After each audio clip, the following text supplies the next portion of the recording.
বন্ধুরা, খুব ঠান্ডা লেগেছে। সকালবেলা উঠে দেখি যে মানে গলামালা ব্যথা ছিল। নাকটাকে পরিষ্কার করে নিই।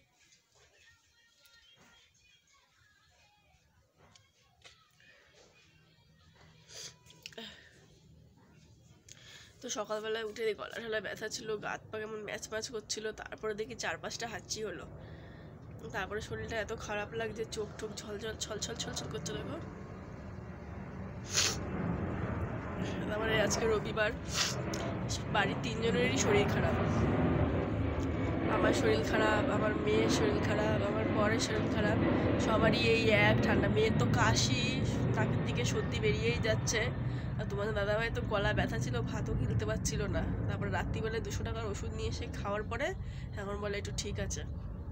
তারপরে আমারও তো সেই গলা এখনো ব্যথা হয়নি, কিন্তু ধরবে ধরবে মনে হচ্ছে। তারপরে মেয়ের কাশি, ওষুধ খাওয়াচ্ছি, কমেই না। তা এখন যেতে হবে বাজারে, ভাল লাগছে না বাজারে যেতে। তো আমাদের দাদাভাই গেছে কারখানার পেমেন্ট আনতে, তো অনলাইনে পাঠিয়ে দিয়েছে। আর আমাদের এখন পেমেন্ট তুলতে অনলাইনে খুব সমস্যা হচ্ছে। আমার ফোনটা খারাপ হয়ে গেছে, মানে যখন দরকার সময় তখন ফোনে কাজ হয় না, ল্যাগ করে যায়। ওই জন্য ফোনে মানে অনলাইন পেমেন্ট করতে খুবই সমস্যা হয়।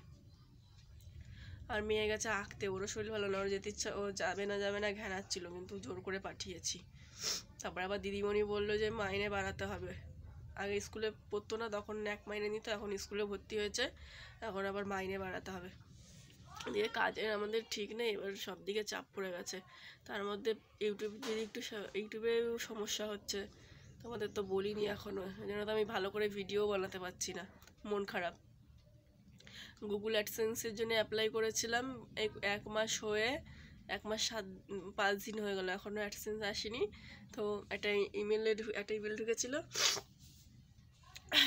তো সেই ইমেলটা দেখেছি যে তোমার ইমেলটা দেখে জানলাম যে অ্যাডসেন্স এসে রিটার্ন চলে গেছে। পোস্ট অফিসে গেছিলাম, আর আমাদের পোস্ট অফিসের ওখানে লোকগুলো এত বদমাইশ, মানে সবগুলো না, কিছু কিছু আছে সরকারি চাকরি করে না, ভাও বেশি।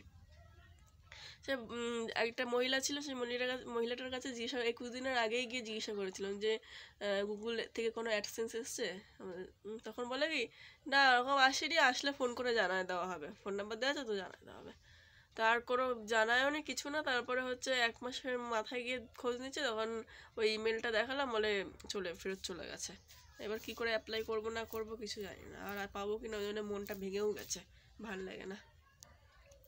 তো যাই, শাশুড়িকে চা বানাই দিই, উনি তো একদম মহারানী। উঠেই এমনি দেখো, ওই যে বসে রয়েছে, সব মুখের সামনে ধরে ধরে দিতে হবে। ওনাদের মানে শরীর খারাপ হলে সব একজন বিছানায় আরাম করে শুয়ে থাকে, রোদ্দুরে বসে থাকে, কোনো ঘরের তো কোনো কাজ করা লাগে না। আর আমাদের কি, মানে আমার কি, আমার শরীর খারাপ হোক যাই হোক, ঘরের সংসারের কাজ গোটাও, রান্না করো, সবাইকে খাওয়া দাও টাইম মতন। জীবনটা একদম বরবাদ হয়ে গেল এই রান্নাঘরে, শুধু রান্না করো আর রান্না করো। তো যাই হোক, তোমাদের সাথে অনেক গল্প করে ফেললাম, এখন রাখি। এই যে রান্নাঘরে এসেছি, চা দিতে হবে, আবার চা দিয়ে যাবো বাজারে। টাটা।